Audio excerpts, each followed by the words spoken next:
Hi, it's Dustin Lanier. Thanks for listening. Please find me on LinkedIn for original public sector operations content every week. And please reach out to me if I and my team of procurement professionals at Civic Initiatives can help you be a public procurement change agent.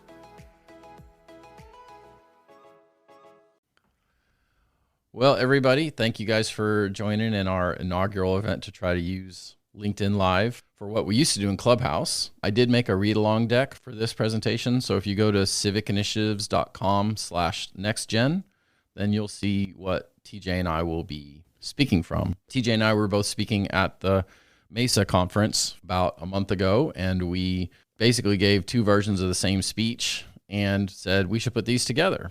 I was giving a speech called It's Go Time, which is where I talk about the need and intensity to really think about the kind of jobs we're creating for people. And in the course of my speech, I asked a couple of questions to which teed up TJ's speech that made it very clear that we were talking about a very hybridized topic. So that's what we're going to do today. So I'm Dustin Lanier. I'm the founder and principal consultant at Civic Initiatives. I'm a certified public procurement officer, and I do a lot of content here as well as just generally maintaining it on the web. So TJ, say hello to the people and tell them about your path to the City of Phoneix. Good afternoon or good morning again to everyone. Again, my name is TJ Martin, and I have served as the Chief Procurement Officer for the City of Phoneix for, it's only been 2.5 years. But in that time, we have experienced a lot of growth and a lot of change. And with the onset of the pandemic, it required us to start thinking differently. So prior to my arrival here, I practiced law both in Arizona and in Texas, which I am a native Houstonian.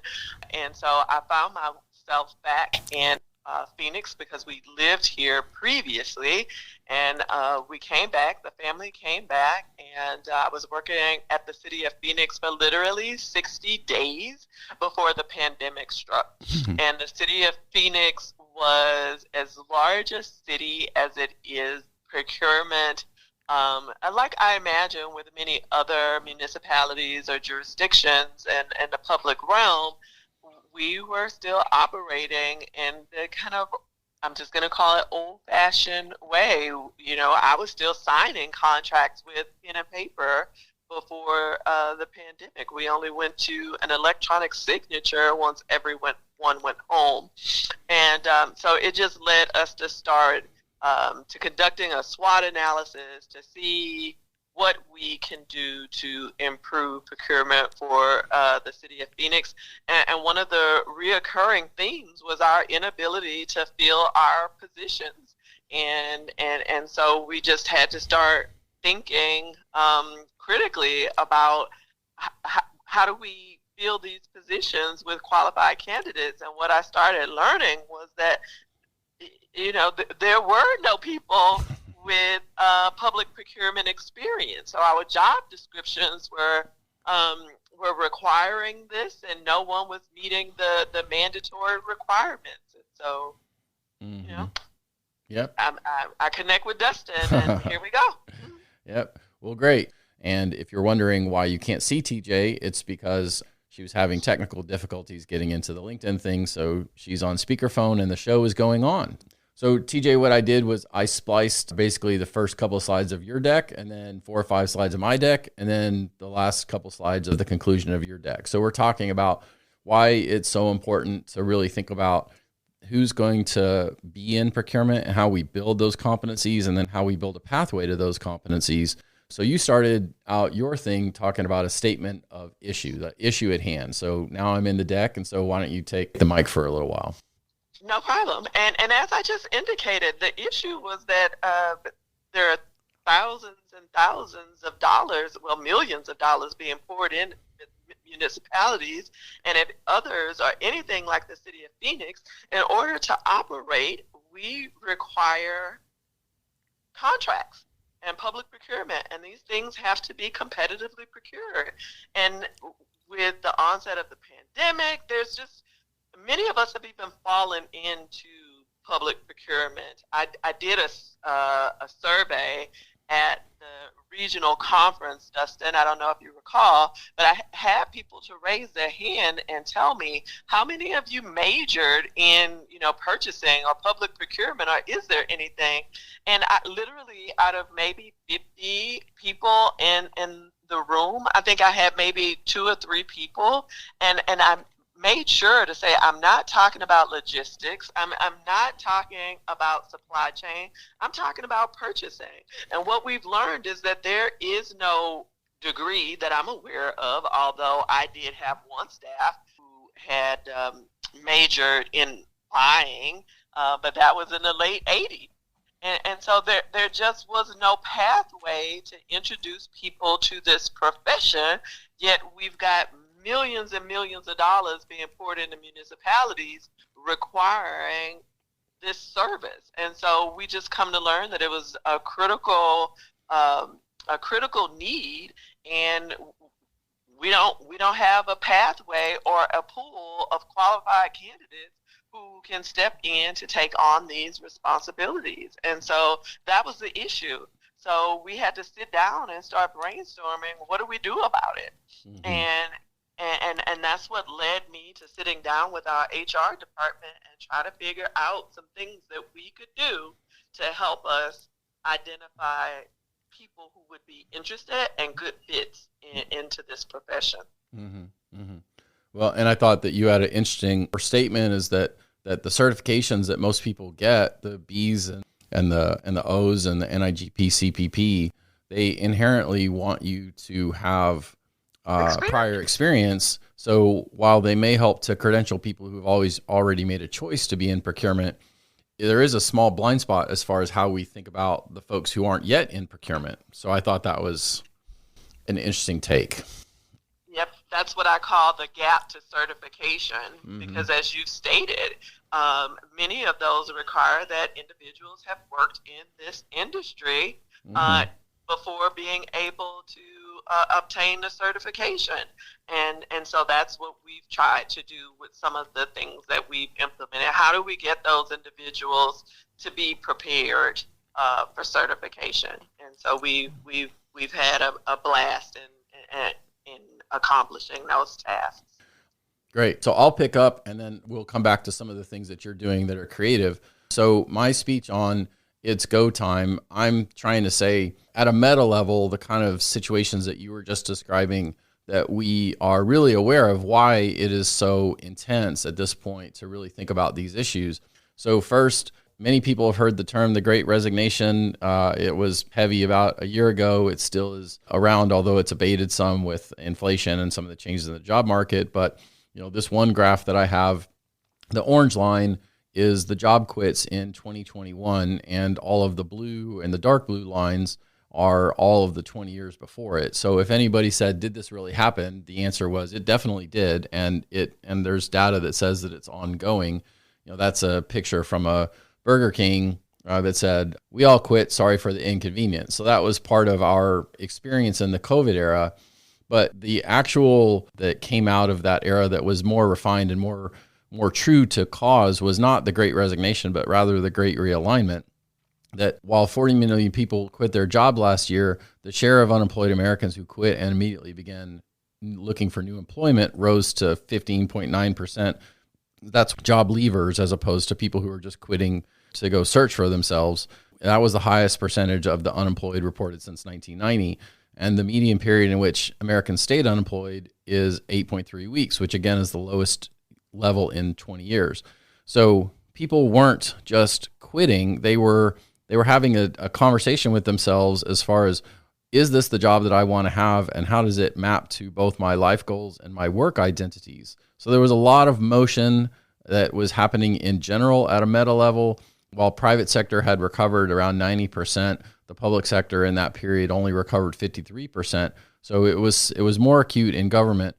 The next slide I pulled was that job mobility for people in procurement was suddenly a thing, that procurement in many cases had never been allowed to leave the building, but then during COVID, we left the building, we functioned from our kitchen tables, and then now even when some governments want to say, well, it needs to be full back to work, full in, if people are offering work from home or hybrid situations, it's going to be a challenge for procurement to think about what kind of jobs are we creating for procurement, and how do we understand the kind of things that are happening in procurement. I also talked about different things motivate different generations, and this is something that TJ talked about, and she'll pick back up on when I hand the mic back to her.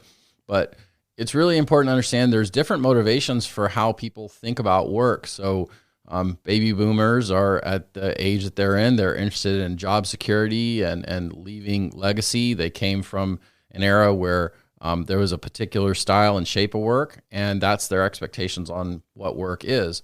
Gen X is going to be somewhat more focused on life-work balance, on being able to, they've had access to technology.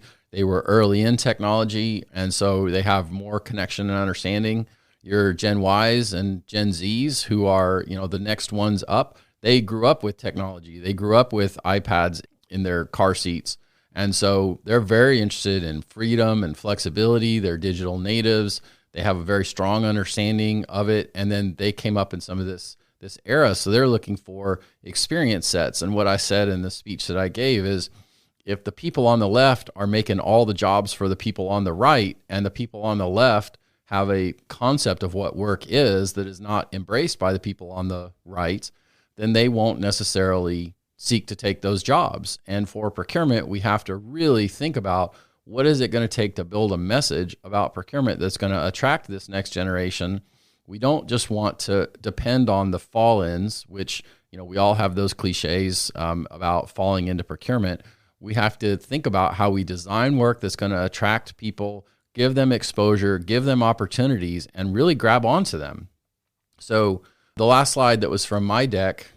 So when I was speaking and I was giving some challenges on ways to think about this problem and what to work on, I had this one picture that said, one of the 4 things you could do was go explain procurement at a career fair. Like if you had to get out into the world and talk about procurement to younger people, could you make the jobs positions compelling?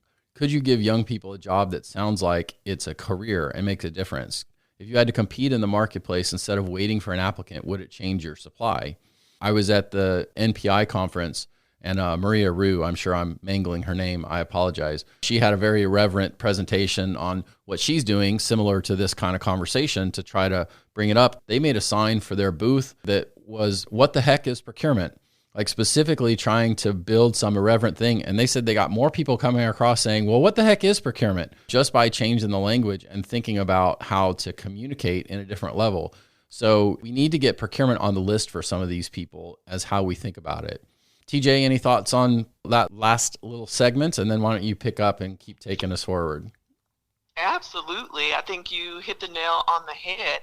If those who are in power have identified that procurement is a profession that requires individuals to be in the office 5 days a week, 8 hours per day, and then there are others, whether in the public sector or other professions, that are allowing full-fledged telework options, then one of the benefits of public employment, period, has always been work-life balance. Then we start losing that one edge that we had over private industry. And so we've got to rethink procurement, and that's really a difficult task to get people who've been in this industry or even in public government for decades to start thinking of a different way to attract needed talent, or to even just bring us to the table to see us as critical partners in the operation of public sector government. And you're absolutely right, where we have now entered with multiple generations in the workforce. There are competing motivators, and not everyone will be motivated by the same thing. And you can kind of see that in my staff. Those of us who've been around a little bit, we don't mind being in the office because that's actually what we're accustomed to, although it is an option that we have implemented, not full-time telework, but we are offering multiple days during the week to those who are interested, even after returning from from the work from home Mm-hmm. stint. So we're trying to think of those things and some of the things that we've Yeah. been doing. Well, I forgot to mention that when we were on this slide in my deck, TJ, and I asked people in the room, does anybody get out and talk to people? I don't know how many people were in the audience. It was probably 150. It was a big auditorium. And you were the only one that raised your hand. And I hadn't actually had a chance to meet you by then. And so I talked to you a little bit while I was on stage. And you're basically like, that's my speech in 3 hours. So, so it was fun. And then I was really impressed with some of the stuff you're doing in Phoenix to try to really create a pathway in for young people to be interested in procurement. And I think the story is super interesting. So why don't you pick it up and take it on? Exactly, and that's exactly how it happened. And so when I arrived and noticed that I was looking at a 30% vacancy monthly, and that was on the light side. That was on the low end.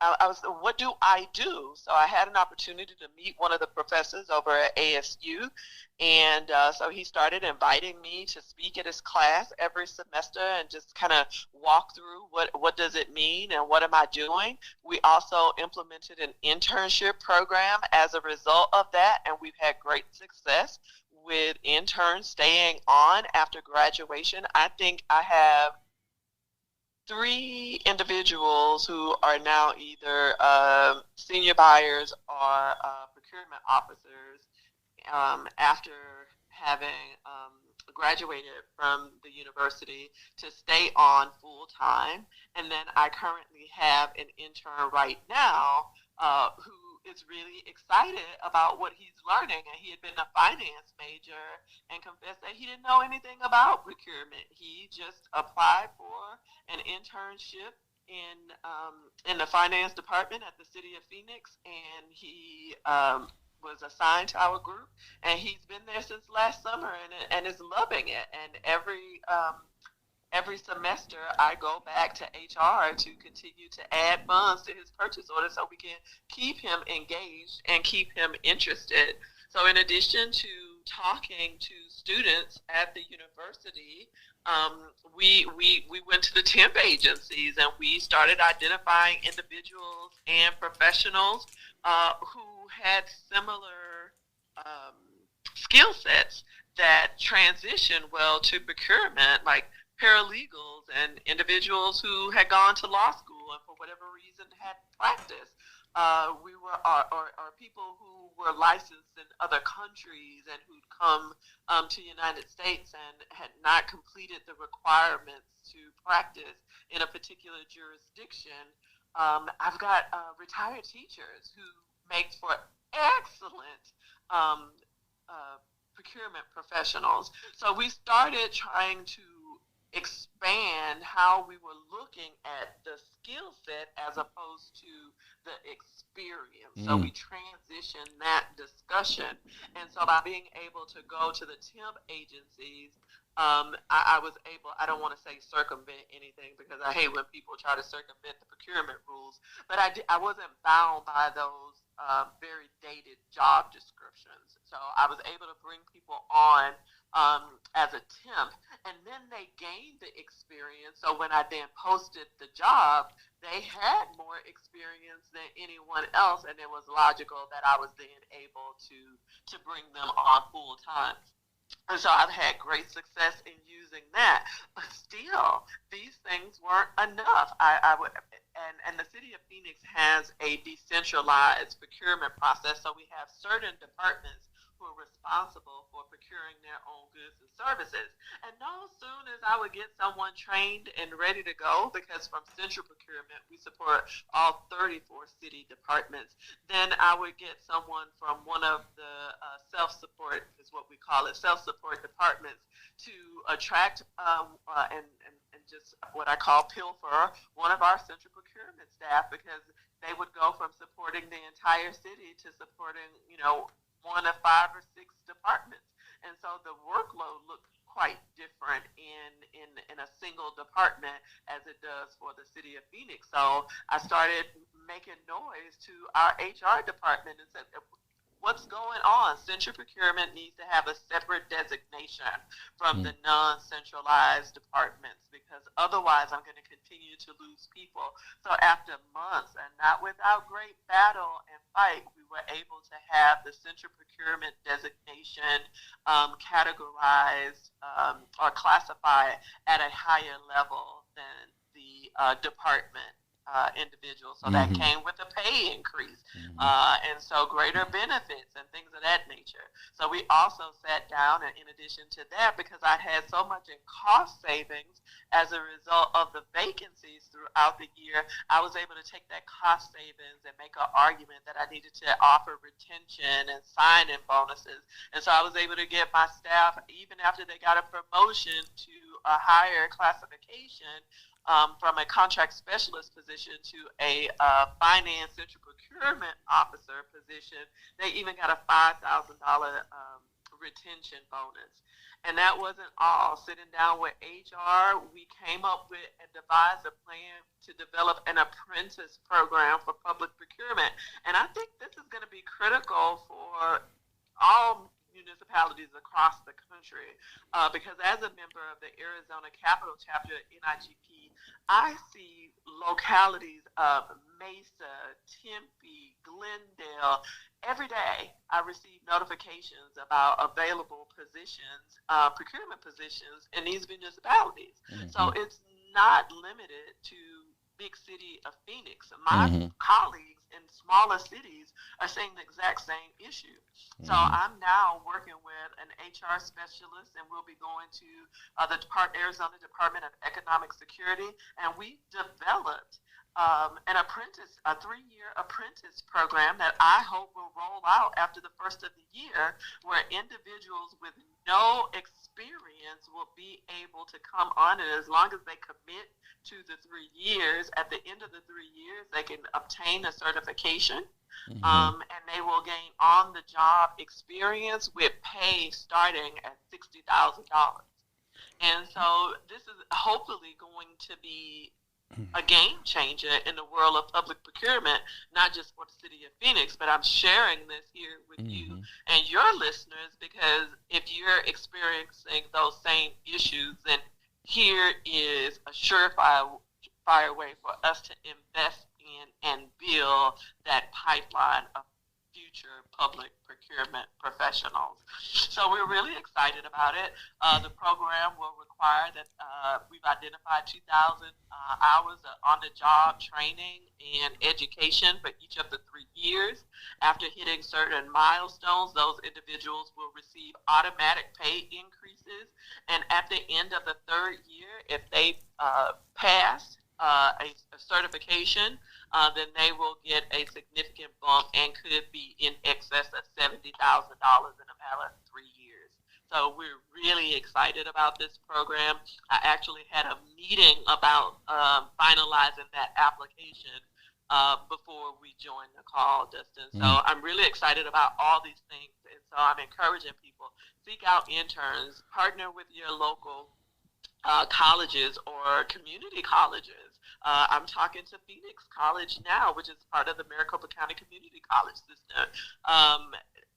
There are a number of things. Reach out, seek those individuals who are seeking career changes. You'll be amazed at how many teachers right now want to come out of the classroom, and this is a great pool of candidates. But I think one of the things that you said best is, how do we define or talk about what we do to make it sound interesting? And so that's the task, and I think that's going to be the next step for us. How do I brand public procurement to make it sound sexy for people to be interested in the profession? But those are some of the things that we're doing, and we're having success. And hopefully it will result in us being more efficient.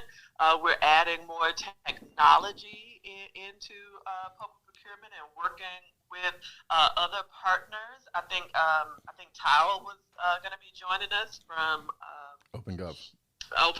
Yeah, we're partnering with those guys to help us. And so we're really being very thoughtful in what we're doing at the City of Phoenix. As the fifth largest city in the country, there's a lot of money that we need to spend here, and I need people with a skill set who are interested in a long-term commitment to a career that has career growth. I have entry-level buyers, senior buyers, contract specialist 1, contract specialist 2, not in central procurement anymore, finance procurement officer, finance procurement officer lead, procurement officer managers, special project administrators, and then a deputy and assistant finance director. There is a career chain in procurement. And so what we need to do is figure out how do we explain this to individuals that you can walk in and have a long-term successful career being engaged in very critical decisions being made about the infrastructure of the city or any municipality or government agency. So excellent. Well, I'll add a little bit, and then I'll ask you one more question.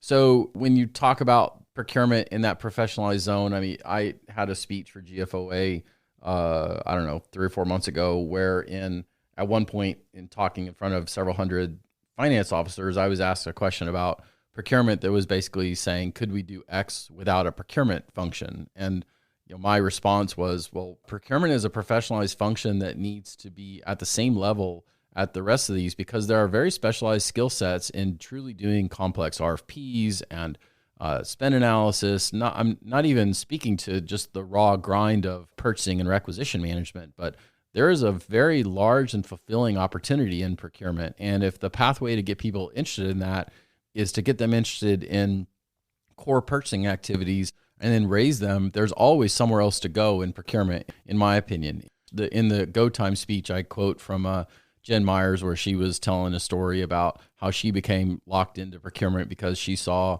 the fruits of her labor from a press conference the mayor did, and being able to see all the things that that she had helped buy that was then part of how the mayor was talking about the value they were bringing to citizens. And TJ, I think you said something to the effect of, when you're talking to high school students, you say something funny like, I get to buy helicopters or whatever. What was your comment? And owlness removal. So you name it. Who gets to say that they bought rescue helicopters, ambos, as we call them, short for ambulance? And when I see a fire truck driving down the street, or a police car, or anything else that happens, I mean, I was in the incident response team meetings during the crust of the pandemic, trying to find masks and hand sanitizer. We bought a building. I get to buy so many, or be involved in buying so many things. During the pandemic, we bought a new Phoenix 311 system that when I closed on my house, I got to register to get my water services turned on with what I purchased. So you're absolutely right. Being able to see the fruits of my labor in everyday life, and knowing that millions, 1.6 million here in the city of Phoenix are benefiting from my work, it's meaningful. Mm-hmm. Mm-hmm. Well, I'm giving a new speech next week in Louisiana, where it's called Talking About Procurement. And basically the thrust of that speech is that we spend a lot of time in procurement talking to each other, and so we know each other's lingo and the rest. But then when we have to expand out our conversation to people who I either will never be in procurement, but are certainly want to be proud of what you do for a living, or making that case to that college student or that high schooler about why this ought to be on the list, that we have to change the way that we speak, and we can't just be comfortable sitting behind our job posting and hoping that someone will come. We have to be out and working in the field. So, TJ, I'll give you one last opportunity to talk about kind of like how you're out in the field on that. And then, again, I'd encourage that if anyone out in the audience would like to jump in and toss a question, it's just the way that it works here, and don't feel shy on clicking the button. Go ahead, TJ. Well, I think, like I mentioned earlier, getting out in those classrooms, being engaged in in the industry organizations like NIGP and others. I engaged with the Harvard Kennedy School Government Performance Lab as a cohort in an organization that they did with the National League of Cities. And so I got to meet colleagues from Boston and St. Louis and so many other jurisdictions who are having some of the same issues. And so that's what it means to be out and to be vocal and to talk about these things. And the partnership that we've made, Dustin, just talking to one another about the similar issues as you get to go out even more than I do. Unfortunately, I do have to spend some amount of time at my desk and in meetings. But that's great. We had a chance to speak together and just your energy. And I think the creative stuff that you're doing, I mean, being able to say that you can go to somebody and say, with this kind of commitment, I will help you build a path to a career. Talk about like how you're talking to people who maybe don't have college degrees, where you're saying, I can give you a pathway to an actual, I thought that part was super compelling. Absolutely. That's important. You know, we want to engage people, and college isn't for everyone. And there are some very sharp people. And it was actually my intern who told me to go into the high schools. He said, you have kids who are sitting in honors or AP classes who don't come from families who support college, who want to go, but for whatever reason, it's just not in the cards for them to go. But they're driven, they're hardworking, they have a skill set. And so for you to be able to tap into that population, and one of the universities here, Grand Canyon State, actually provides free education to former foster students. And that's probably next for former foster children who've aged out of the system. They get free education. They get to stay on campus. So one of the next things that I'd like to do would be able to reach out to Grand Canyon State and say, hey, how can we introduce some of those students into my internship program? Again, show them, because often it's these students who may not have a mentor to show them different options that are available. And when you get into a big city like the city of Phoenix, where we've got parks and recreations, we've got finance and accounting, we've got audit, and every other department of housing and human services, you name it. Once you get here inside the city, it's very easy to transition to something else. And we offer tuition reimbursement and development funds for you to take classes and obtain certifications. So there is definitely opportunities for people to be here and to grow. And that's what I want to do, is be able to share those opportunities that are available.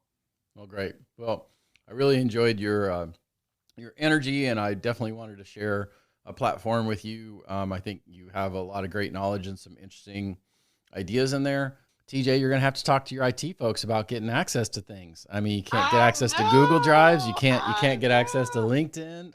Yeah, that's okay.